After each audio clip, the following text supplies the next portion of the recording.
Coming up on this week's edition of the Met Report, the men's and women's basketball team were on the road this weekend. We get you updated on how they did. Also, Brian Shelley tells us who the big winners are at the Oscars in EntertainMET. And we give you a look into our organization here on campus to help you get to the mountains. This and more coming up on the Met Report.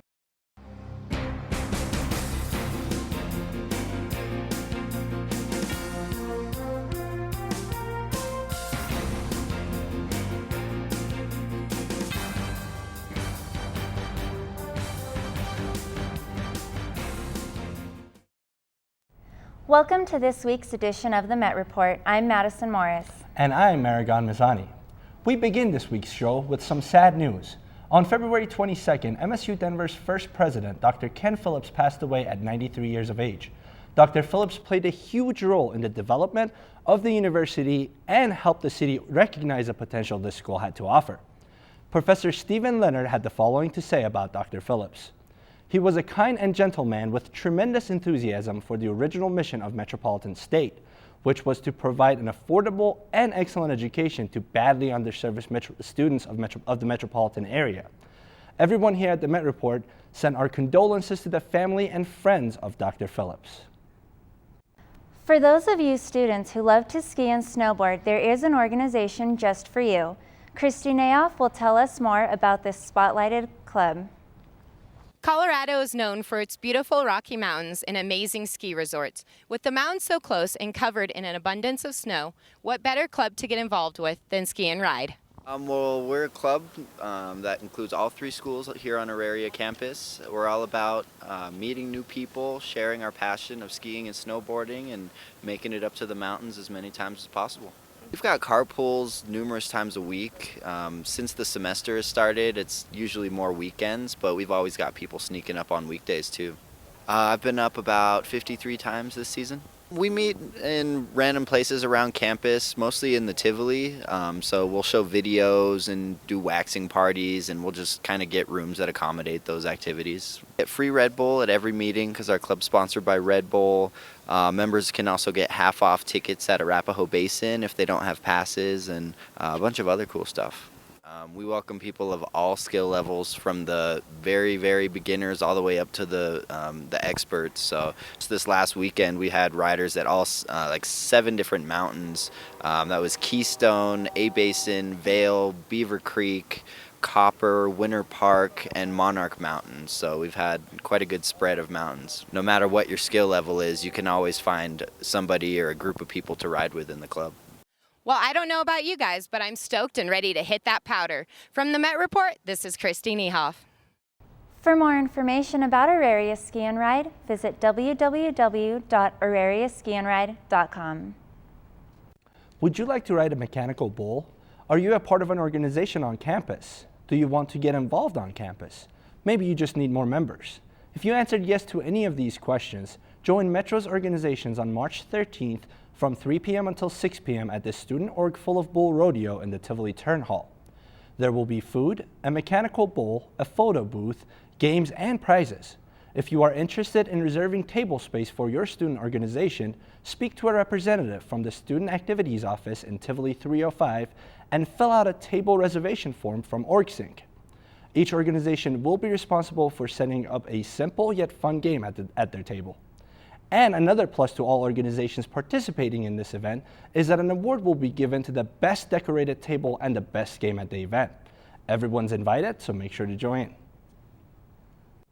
With the spring semester closing in on the halfway point, many seniors are focusing on graduation. An essential step on the path to employment is having a great resume and cover letter. The Office of Career Services, located in the Tivoli, room 215, has resources and workshops to help students with both of these important documents. The office is open for walk-ins Monday through Friday for resume and cover letter review, as well as for individual appointments and group sessions. For more information on hours or to set up an appointment, visit www.msudenver.edu/career/career counseling. Though Spring Fling is on the 17th and 18th of April, open registration is in full effect. Spring Fling is a wonderful opportunity to showcase your organization and the people involved with it. If you are interested in reserving a table at this annual event, please visit www.aurariaevents.wix.com/aurariafestivals.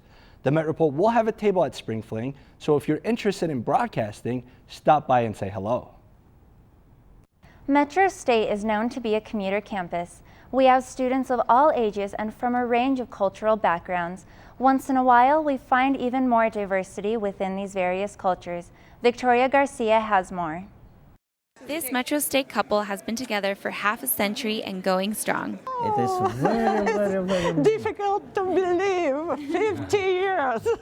You might have seen them walking to class together, or perhaps you've seen them studying in the library, or maybe you even have class with them. But if you haven't seen them yet, you will, because Vitaly Sholokov and Nina Sholokova are not your typical Metro students. You might be wondering why anyone their age would feel compelled to return to college and choose textbooks over travel. But for Nina and Vitaly, education is their happiness. Believe me, there is nothing more value than to know, to have knowledge. It's the great thing. As if returning to college at their age wasn't inspirational enough, this couple is not only choosing to further their education for the sheer pleasure of learning, they are choosing to further their education in a foreign language as well. Nina and Vitaly never come to school without their Russian to English, English to Russian dictionary. They complete all homework assignments and reading assignments with their translation dictionary nearby, making them a true inspiration for all English-speaking students. education is interesting. It is very help our life, our health, our emotion. The love that Vitaly and Nina share for education and for each other is what keeps them so vibrant and healthy. We should all learn from their example and realize that when it comes to learning and love, it's never too late. For the Met Report, I'm Victoria Garcia. Vitaly and Nina are currently enrolled as part-time students this semester and plan to continue taking classes through the fall. We wish them the best of luck in their educational endeavors. With all the snow we've had recently, it's hard to think about a lack of water in Colorado. But believe it or not, drought conditions do exist. Reporter Angela Jackson tells us what Metro is doing about this dilemma. Water. It's something all of us use every day, but most of us rarely give it a second thought. We make our coffee, we take our showers with little consideration as to where that water actually comes from. But the MSU Denver Center for Urban Water Education would like you to start thinking about it. Earlier this week, the One World, One Water Center for Urban Water Education hosted its first ever Water and the Arts event to raise awareness about the depletion of water resources. Center Director Tom Chuck tells us why they decided to put on the event. To help students become more aware about water resources in our area and want to learn more in terms of becoming water stewards and perhaps finding careers in a water field. Some of the guest speakers included Zach Podmore, director of the film Down the Colorado, about the Colorado River and the people whose lives depend on it, and Jesse Horton, an activist for Plastics in Our Oceans, which is an ocean conservation group. Additionally, Metro professor Sandra Doe was in attendance, featuring her compilation of students' poems. She shared her ideas of what she wanted students to take away from the seminar. It would be do what you can. Do what you can. Make extreme efforts to do what you can to preserve, conserve, and reduce your use of water. For the Met Report, I'm Angela Jackson. A traditional step dancing group, Step Africa, was at the King Center Tuesday to perform to a full house. The group of 4 men and 2 women were moving every body part from start to finish. Stepping involves traditional South African dance combined with modern dance from different genres. They have an annual 50-city college tour that teaches teamwork and cross-cultural academic achievements. Step Africa are cultural ambassadors of Washington, D.C. and offer up to 10 scholarships yearly. And it's very interesting. Did you know we have over 150 student organizations here on campus? I didn't. I'd like to get involved in more. Yeah, and definitely, regardless of who you are, if you're interested in doing whatever it is, I'm sure we have a club for you here. Absolutely. When we come back, Brian Shelley will give us the scoop on the latest happenings in Hollywood. and why many parks around Denver will be closed down for some time. The Met Report is brought to you today in part by the Health Center at Auraria, a proud sponsor of the Healthy Moves program. Healthy Moves brings Zumba, belly dancing, Nia, Pilates, and yoga classes to Auraria for free as part of tuition and fees. Classes are offered Monday through Friday. You can find the full schedule on the Wellness Channel in Connect You or on the Health Center website at msudenver.edu/healthymoves. Also, real-time updates are on Twitter at BeWellAuraria, and news and events are on Facebook at Health Center at Auraria.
This past weekend's snowstorm brought approximately 8.5 inches to Denver, and the conditions had many students and faculty wondering if campus would be closed on Monday. Metropolitan State University of Denver's emergency notification system can provide you with that information and more. Rather than calling a number, you can sign up to receive an SMS or a text to inform you if there are any weather delays or even more dangerous circumstances, including a bomb threat or an active shooter on campus. Signing up is free and easy to do. Just visit www.getrave.com/login/Denver Alerts. After more than a year of drought conditions, Denver Parks and Recreation have been forced to close nearly 100 parks. In a letter to the city, Jeff Green from Denver Parks and Recreation was quoted as saying that the fields are incredibly dry. We need to let grass stay dormant, then it will be less susceptible to damage. These closings will affect some Denver public schools as some fields are located on the school's campuses. While the snow this week has helped, the fields still need moisture. Some parks may open as soon as March 18th. However, most will stay closed until April 1st. For more information, visit www.denver.org/parksandrec. Last Thursday, Colorado lawmakers rejected a proposal that would require genetically modified food to be labeled. A Democratic House committee voted 7-2 against the bill after an emotional debate between mothers seeking to pass the labels and farmers fighting against them.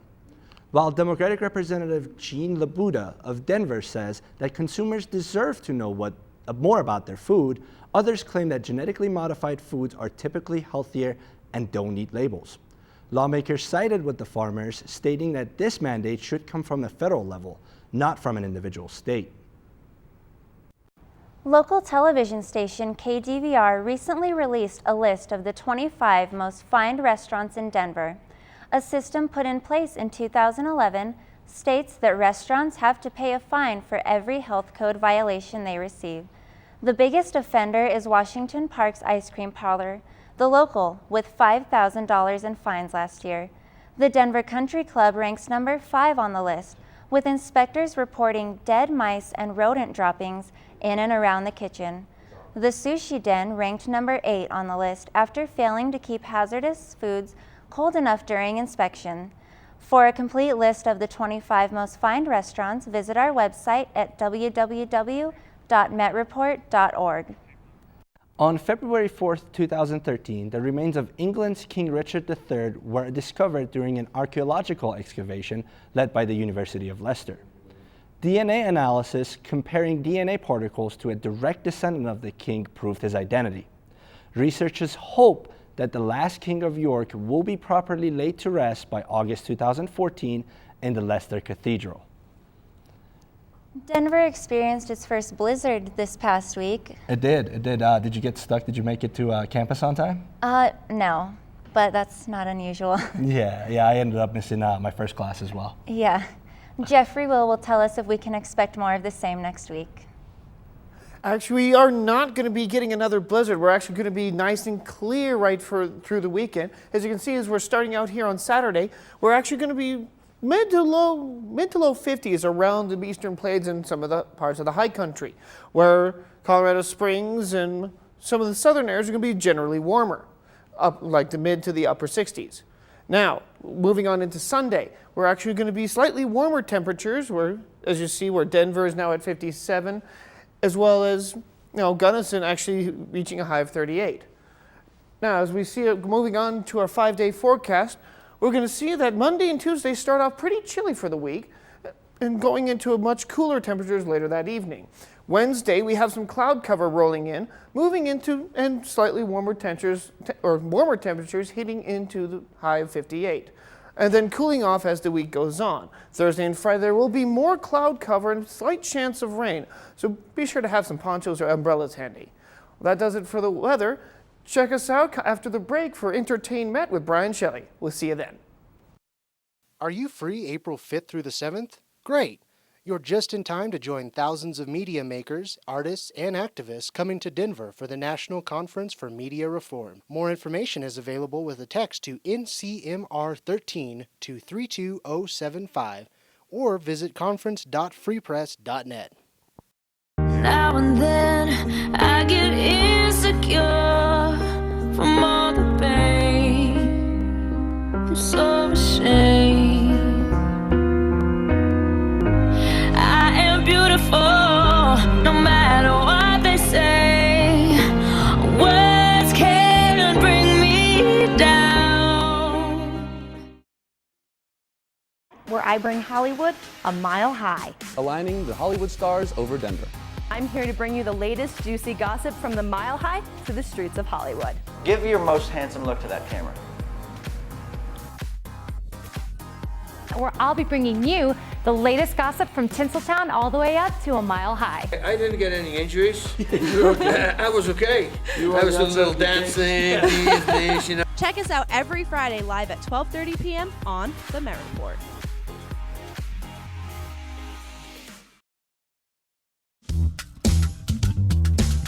Now joining us for EntertainMET is Brian Shelley. What's the latest, Brian? Hey Metro, I'm Brian Shelley, mixing it up this week with a little taste of everything. We'll start off with the 2013 Oscars. Host Seth MacFarlane kicked off this year's Oscars with a skit featuring William Shatner as Captain Kirk from his 1960s role in Star Trek.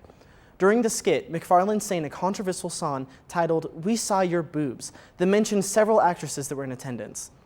This, and a comment poking fun at Lincoln's assassination, elicited audible boos and gasps from the audience. In an attempt to save his act, he complimented all in attendance with the comment, "Your movies are here to receive awards.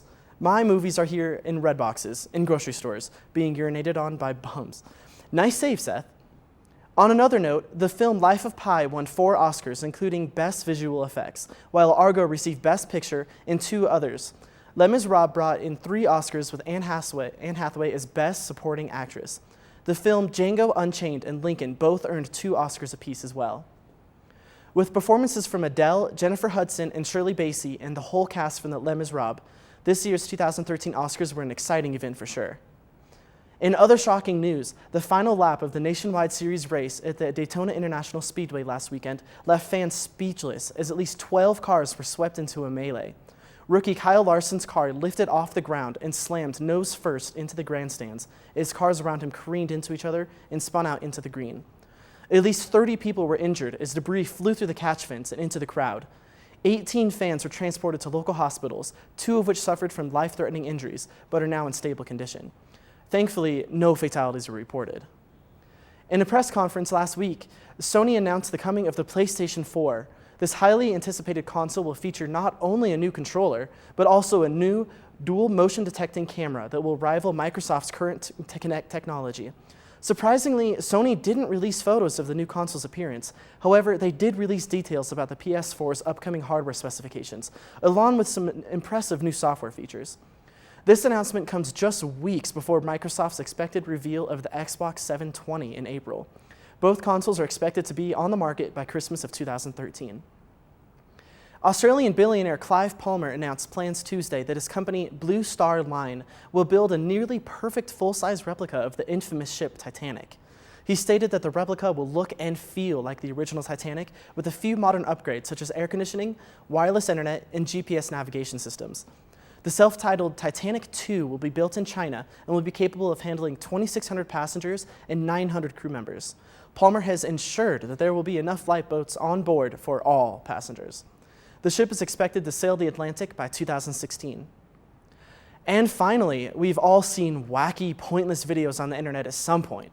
Whether it be between classes or while relaxing at home after school, our cursors often wander through countless videos that literally serve no purpose. On that note, let's take a look at a few of YouTube's trending viral videos.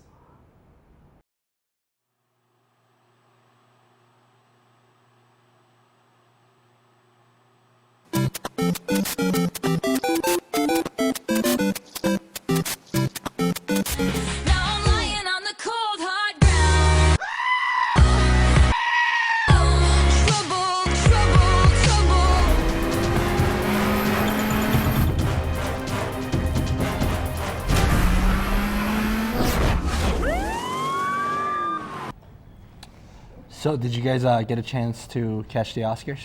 I didn't watch it live, but I did watch it on YouTube later. And Madison, were you able to hear Brian out there? Because I think his mic was off. Yeah, that was definitely interesting. I'm sorry about that, guys. After the break, Peter Aragon and Kevin Hall hit the road to Alamoso and Durango to see if our men's basketball team remain undefeated. Stay tuned. All night long and do it all again so I can find my way back home.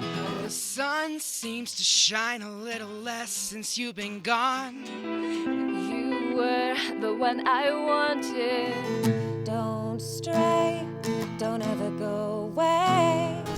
I'll just smile and everyone will wanna go with it. Oh.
Now we send it to Peter Aragon and Kevin Hall, who will tell you how the teams did on their 2-game road trip.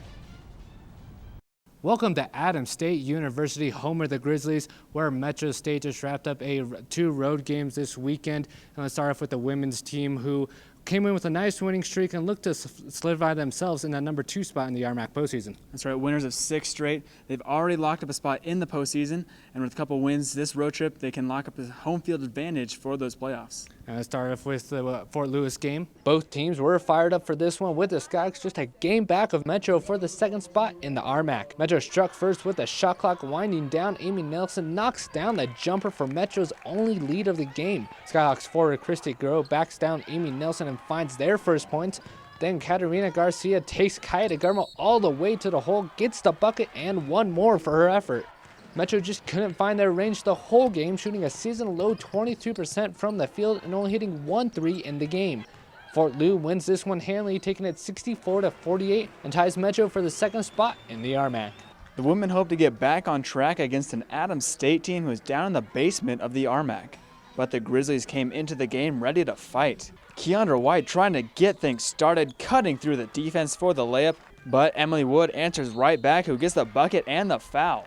There were 8 lead changes in the game, and the Grizzlies would take one of their leads into the halftime locker room up 29-26. Second half, and ASU came out firing, jumping out to an 8-point lead to gain momentum. In the waning minutes, Metro hits back-to-back threes to cut the lead down to 2 with under 2 left to play. But Adams State would hit their free throws when they needed them and would hold on to win 59-53. Well, if you look at it statistically, we just couldn't shoot. We didn't shoot the ball well. I don't know what we shot tonight. I haven't seen the stats, but we didn't shoot the ball well last night. We didn't shoot the ball well tonight. So I think it's where we've got to get some confidence shooting the ball. I think we started not getting shots or not hitting shots. It started we get more uptight. With the 2 losses this past weekend, that moves the women into a 3-way tie with both UC Colorado Springs and Fort Lewis, which makes this next slate of games this next weekend even more crucial. And those are at home, so go check those out. But let's move on to the men's team, who came into the season undefeated, still #1 team in the nation, but went on the road against the number 17 in the nation, Fort Lewis. The fans filled the gym all the way to the top, and they would get their money's worth. The big man started off the show. Jonathan Morris works around the bigger defender and goes lefty. Then the Fort Lewis big man is found wide open and goes with a 2-hand slam. But the Skyhawks can't fly high as McCarran getting this oop and a little showtime hanging on the rim. Second half, though, McCarran wouldn't be flying high as he would foul out on this charge. And then Nicholas K would sit down as well, getting called for a push in the back. From there, Skyhawks guard Marcus Ayala just went stupid, scoring 25 points on the night and seemed to have no problem getting into the lane. And Fort Lewis takes down the #1 team in the nation 61-54 and hands Metro their first loss on the season. Coming off a loss for the first time this season, Coach Clark wanted to see what his team was really made of. The Aussie Nick Kay tries his best to put any doubts out of Clark's mind with the slam to put Metro up early. And then it's the big man Jonathan Morris with the ball, and he rolls it in from under the rim.